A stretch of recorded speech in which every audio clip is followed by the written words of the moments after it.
wild dogs. They are wild dogs, but they are like beautiful. First of all, the chairs behind you, that's for the sound and light show. Show at night, lights, different colors, give you some explanations about the pyramids and the Sphinx, almost an hour.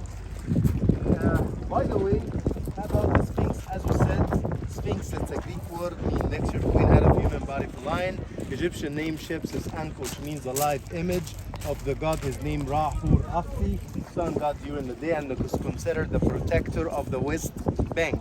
That's why Sphinx facing which direction? Facing the east, because people used to come from the east to the west. Third thing will be like the Guardian. That's why for that concept, the Sphinx should be older. Yes, when decarburating the block, it's older than the pyramids. Okay. By the way, Sphinx, you know, it used to have colors, but the colors gone by years because of erosion. But when we go inside the temple, then move through the causeway, you will see some of those colors still exist. Okay, which is gone by the years, but some of it still exists.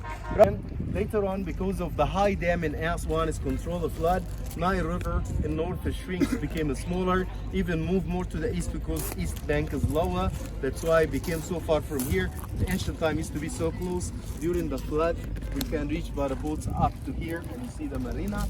And right now we're gonna enter the temple to explain the temple quickly, then we're gonna see the Sphinx to talk about, like, you know, the dream stela and about this very, very important. Okay. So please mind you step, lean back just like on the camel. Camel is an exercise itself. Yeah.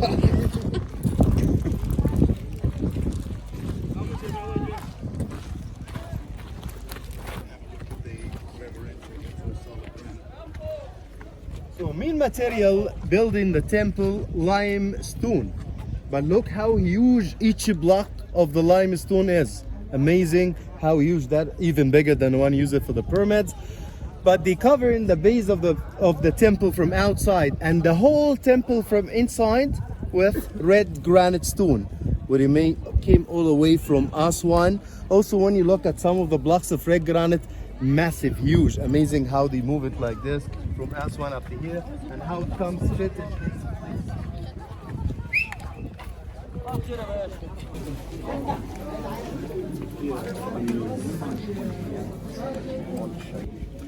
Okay, right now, guys, first thing, as we said, main material build this temple, limestone, but they covered the base from outside and the whole temple from inside with red granite stone. But look, right now, we got what I was talking to you about.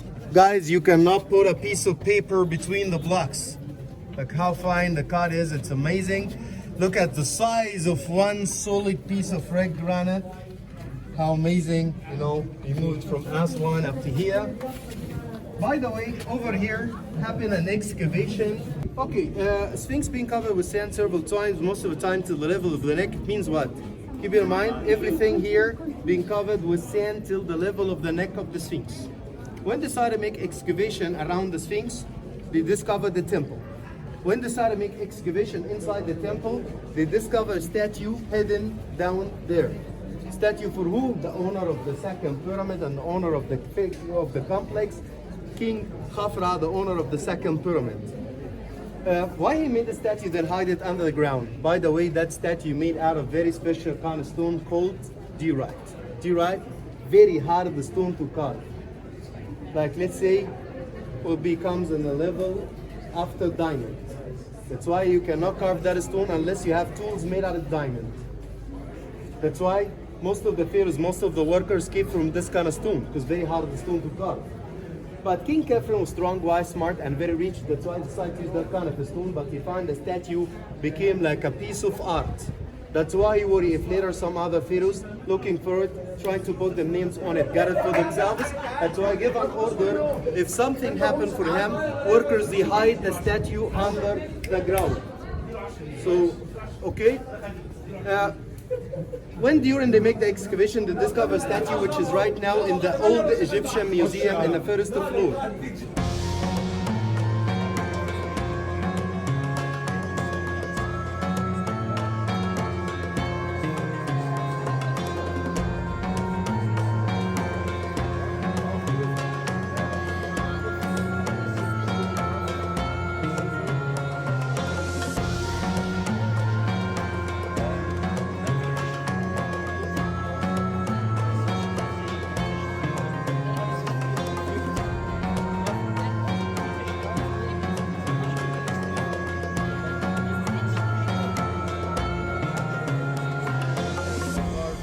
diamonds. That's why you cannot carve that stone unless you have tools made out of diamond.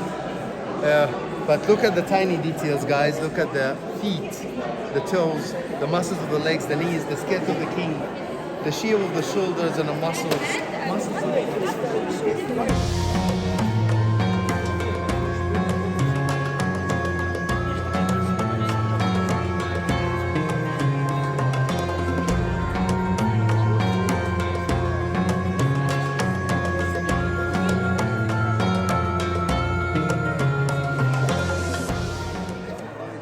trying to do a replica, same details, they couldn't. Even later, lasers itself gave up and couldn't give the same details. That's why that statue don't have a replica of it. Even we cannot do a replica of it.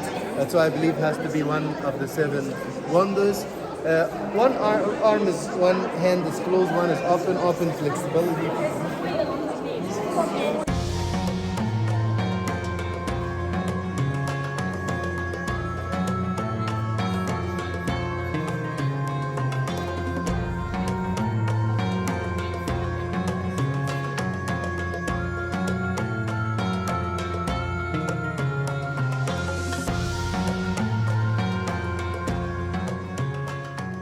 Lower behind the head, you find the falcon image of the god Horus and of the protection.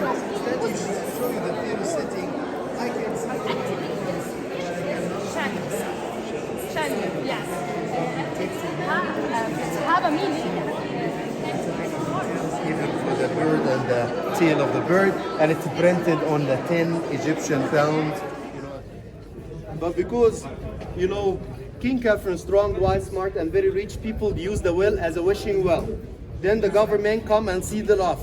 But I think you still see that even today, people still use it as a wishing well. Okay? And let's see, my own opinion, that statue has to be one of the 7 wonders of the ancient world. Why I said that? By the way, we said that's very hard stone to carve. Artists, they come from all over the world, even with diamond tools. Trying to do a replica of the statue, they couldn't. Later on, lasers itself gave up, couldn't do the same details. And so I imagine that statue don't have a replica of it. Even we still cannot do a replica of it. That's why I believe that has to be one of the 7 wonders. Yep, it's polished as well. Yeah, It's it's beautiful. polished, amazing, One of the most tiny beautiful details. statues. Like that. You'll see it. It's in the Egyptian museum. It's in the old museum. We will see it.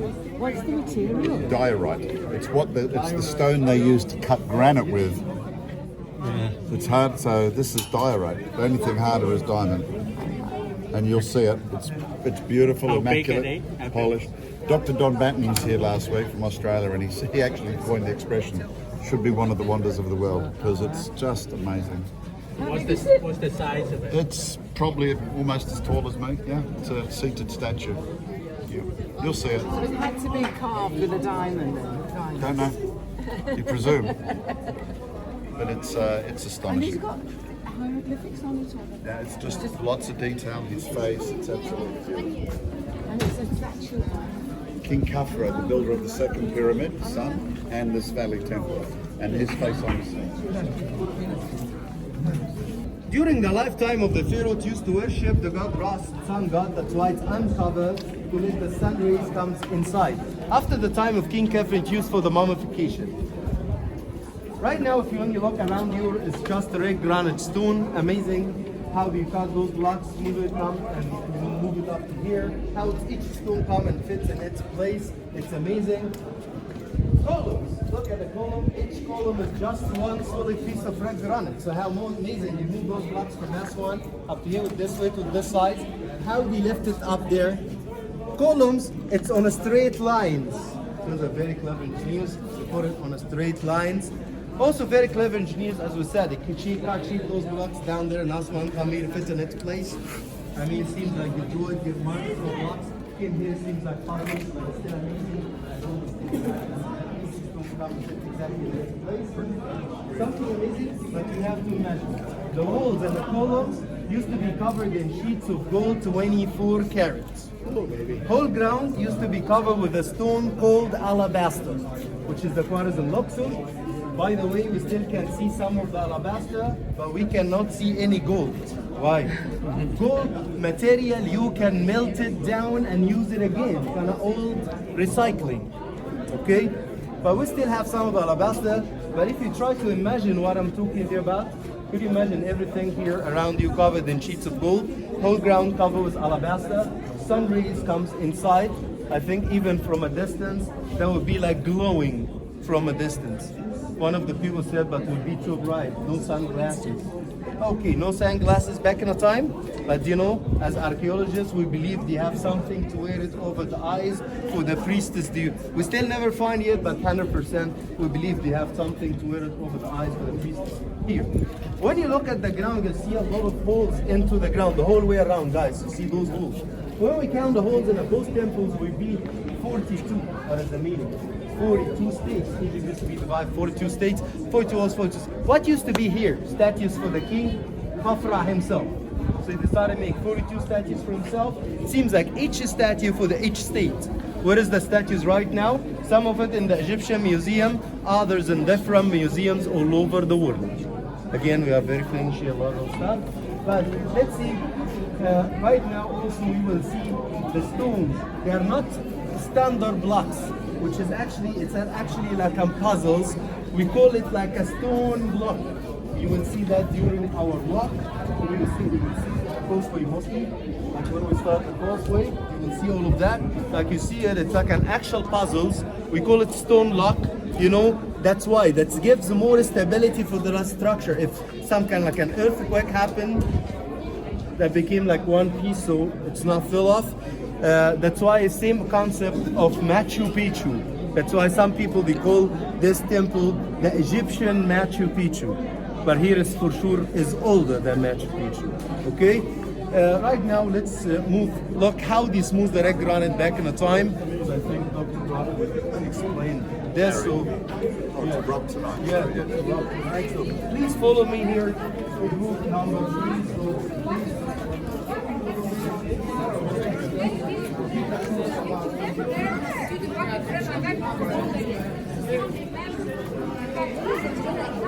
Red granite, one of the very hardest stone to carve. Look guys how he smooths it back in the time. Look how smooth that is.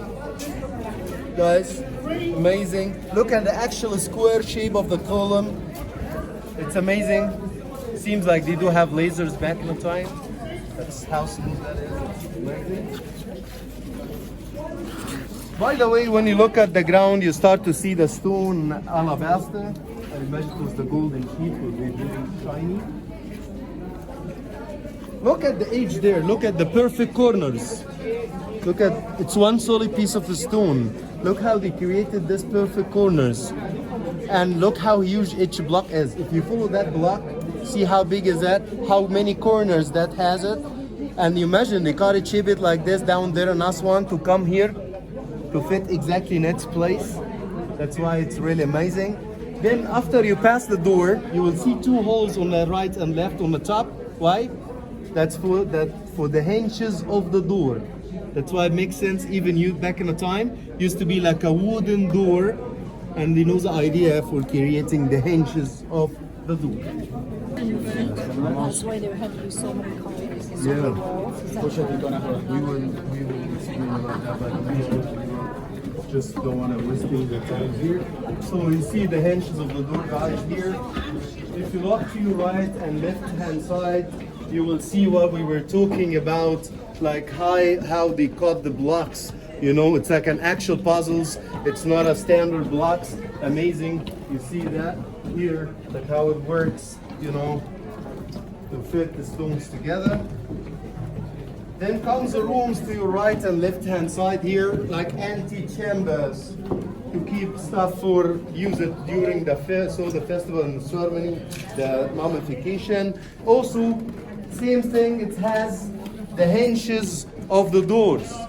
That makes sense, used to be a wooden door. So please follow me.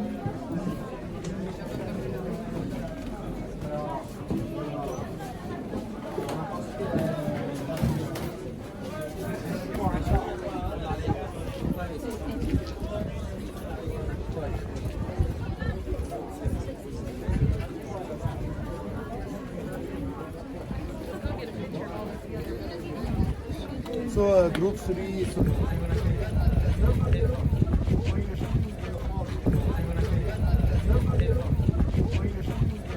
About a Sphinx. As we mentioned, is one solid piece. Then some people ask about what is the smallest stones down there? Seems like breaks. This is the original, yeah. But let's say that used to be the outer casing of the Sphinx. I mean, whole of the Sphinx should look smooth like that. Why stays from Bannet fell from the top? Sphinx being covered with sand several times. We protected the outer casing from down, fell off from the top because of erosion, but have been restored so many times. Last time this year. Okay, I know seem brand new. If you look at the back side, you will see the tail of the lion. The top, everything does look like an actual lion body. If you look at the top, you see some of the remains of the colors that I told you about, because it used to be colored, gone by years, but on the top still lost some of those colors. Between the front bows of the Sphinx, there is a red granite block, what's famous by the dream stela. Dream for a pharaoh. The pharaoh is named Thutmose IV. Any pharaoh want to rule Egypt, he must be full kingdom blood. Thutmose IV is not the royal blood. That's why he's a half kingdom blood. That's why, so for sure he cannot rule the country. That's why he decided to come with a story. That's why his idea is, I was hunting around the area here. I feel a little bit tired. I decided to get a little nap next to Sphinx. Sphinx in that time came in his dream and told him that if you remove the sand from around my body, I will be, I will protect you. You will help, so you will rule Egypt under my control, and I will be your protector. He actually removed the sandal from the body of the Sphinx, written his dream on that block, stick it between the front bows of the Sphinx, and he ruled Egypt in the new kingdom. I will leave the rest of the story for you, okay? Because Dr. Gary already, I love the way he's explaining that part, okay? But anyway, he ruled Egypt in new kingdom already. That's why that's like the dream stela for Thutmose IV. Sphinx, the most common question. Sphinx, is it solid piece or there is something inside or underneath? Real thing, one solid piece of limestone, one single block. But we discovered 4 tunnels, okay, by Dr. Zahir was. There is one here, one on behind the head, one from the back side behind the tail, and one from the other side. But what those tunnels is, when we discover those tunnels, we find a clay jars inside. And as archaeologists, when you find a clay jar, you could tell it goes back to which era. We find it goes back to 25th dynasty, like 700 BC, way after the pyramid and the Sphinx. Why they dig those tunnels? As some people, even today, they still believe there is something hidden inside or underneath. That's why they dig those tunnels, but then later on they use them to store the offers. Okay, that's why that's about the Sphinx. There's the other temple, Fernery Temple or Martyr Temple. Over there, that's a temple as well, being renovated back to the time of Pharaoh Ramses II. He made it to make the service or worshipping the Sphinx. That's why if you look at the X of the temple, it's facing the Sphinx. And instead, when he came, he find people still come to worship the Sphinx. That's why I got an idea, gonna build a temple to make the service of the Sphinx. And instead of mere service down here, you're gonna make the service of worshiping the Sphinx in the temple of Ramses II, which is gonna be 2 in 1. So right now you can start taking your photos.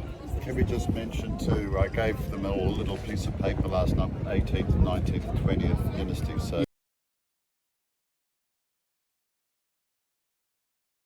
Yes. you mentioned, for example, Thutmose IV and Ramses II. You can see where they are. Yeah, on Thutmose, the 4th is 18th dynasty, but Ramses II is 19th dynasty. And the Sphinx is 4th dynasty. Okay. So you've got an 18th dynasty object in front of a 4th dynasty Sphinx. Yeah. That's what he meant. Like 4th, then here is 18th, and back there is 19th in one spot. Thutmose is the 4th. Just after, he is the son, I believe, of the Pharaoh of the Exodus. That's your big surprise, isn't it? I don't want to confuse you now. You're hearing all these names and you hear them, and that's why I printed the sheet. Because the first group was saying, so that pharaoh, where was he? And they're trying to put them in order. So you've got them in order. But here's a clue for you.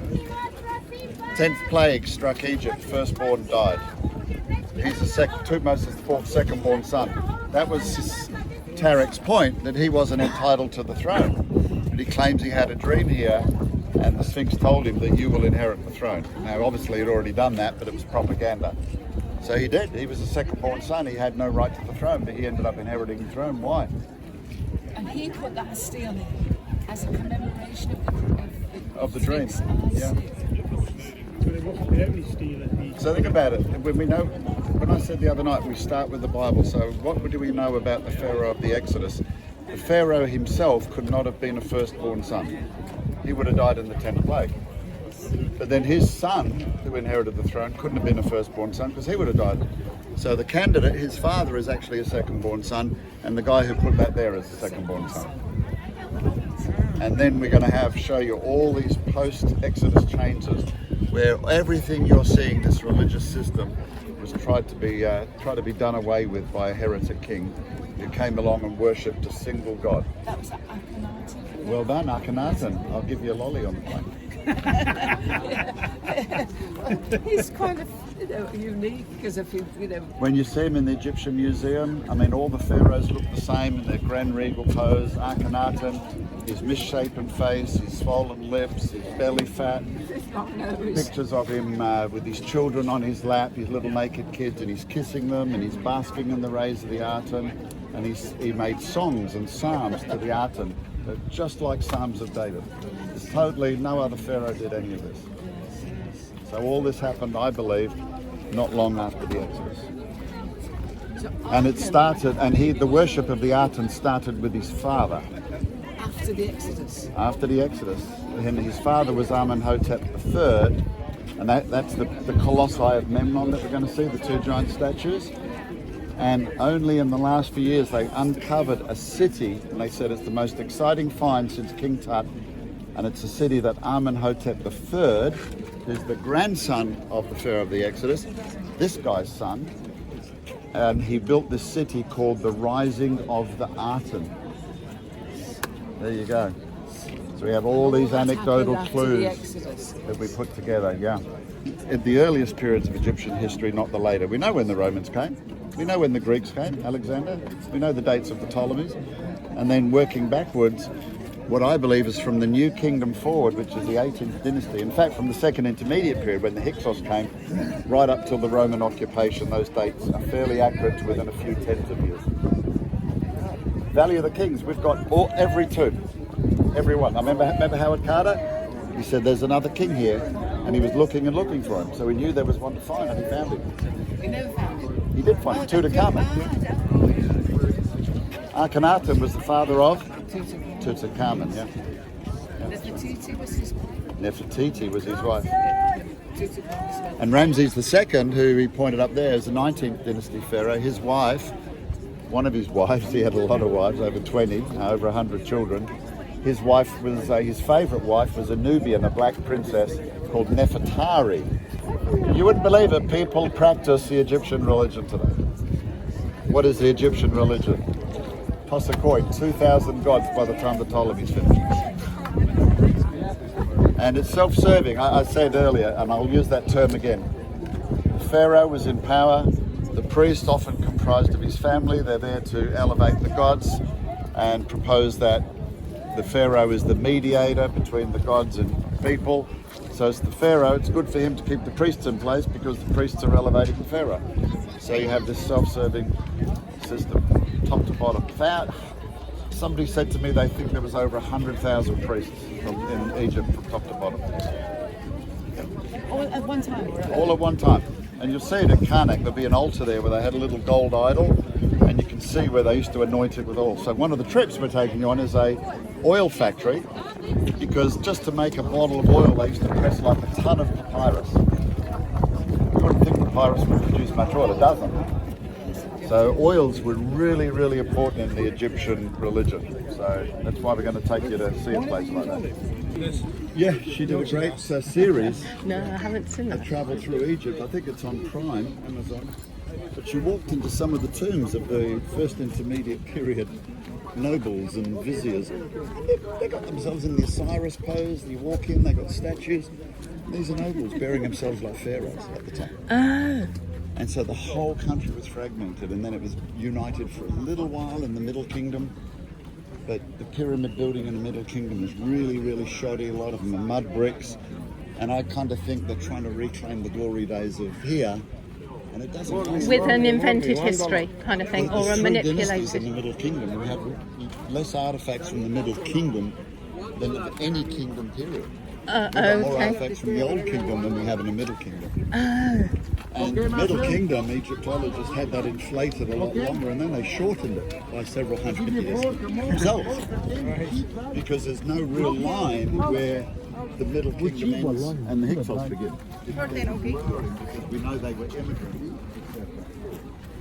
So what happened is the Hyksos were ruling from avarice. The native Egyptians were relegated to Luxor, and the Nubians were pharaohs in the south. So we got 3 pharaonic rules going on in Egypt all at the same time. so do you think our Moses the first is the pharaoh that didn't know Joseph? Yes, Okay. only makes sense. Well, this is what I'm about to tell you. Yeah. So he's the first king of the 18th dynasty. The last king of the 17th dynasty was Karmos, his brother. Okay. His father was Seqenenre's house. And when we go to the Egyptian the Museum of Civilization, you'll see his mummy's got axe. See the axe holes in his skull. Oh, In his wow. mummy from his fight with the Hyksos, he didn't eject them. Karmos tries to come up, and what he does, he intercepted a letter from the Hyksos to the Nubians in the south, trying to get together and say, hey, let's join forces and basically wipe out the native Egyptians and take the land for ourselves. So Okay. Karmos basically says we better rise up or we're going to get exterminated. Didn't exterminate them. Then Amos comes up and finishes the job. Yeah. There arose a pharaoh who did not know Joseph. And then he persecuted the Israelites. Hebrews Yeah. were living Yeah. under the rule of the Hyksos, the Semites. Yes. Yes. So were the Hebrews. Yeah. Do you know where the Hyksos came from? The Hyksos, they came from Canaan. They came Yeah. from the Levant. We don't know exactly where because all the Egyptians call them is their names rulers of foreign lands. Josephus says the Hyksos are the Hebrews. He's absolutely wrong. Dead wrong. Yeah. And again, some Christians, David Down says, for example, in his book, we don't carry it anymore because now we know there's demonstrable mistakes unwrapping the Pharaoh, that Egypt was left in a weakened state after the Exodus, and that's how the Hyksos invaded, he said. But the Hyksos never invaded. They just rose in number. Why wouldn't yeah. you? There's beautiful land here in the River Nile. Yes. It's not being protected during a weakened time in Egypt. Yes. So you bring your populations down, you grow in numbers. Remember what the Bible says about the Egyptians said about the Hebrews, how they grew in number? Yes. Yes. Yes. That was what they were saying about Moses, wasn't it? His birth, when the midwives were supposed to kill the boys, they were saying, oh no, they're too lively, the women are too lively, have them too quick, and then they're off, kind of thing, weren't they? Well, remember what happened in Egypt was inbreeding. The average life of a pharaoh is only about 40 years lifespan. Wow. And because they preserve their mummies, it's rumored they can extract DNA from them. And like Hatshepsut, she died, they think, about 50. She had osteoporosis. She actually had jaw cancer. So a lot of them were really, really not very, very Oh, no, well. thank you. So they can extract the DNA. From mummies, yeah. They found a waste tomb in the Valley of the Kings, KV35. And you're going to see the coffin. The face is scratched out, the cartouche is scratched out. I don't know, so they didn't know who it was. And he was buried. There was a couple of female coffins next to him. They extracted his DNA, and he's the father of Tutankhamun, Akhenaten. He's Akhenaten? Yeah. Oh, wow. No body in there, but they have had DNA inside the coffin enough. Really? And what To was say left in there who it was. To find out who That's it was. amazing. Yeah. Oh, So he was given an ignoble burial, obviously. yeah. Oh, well.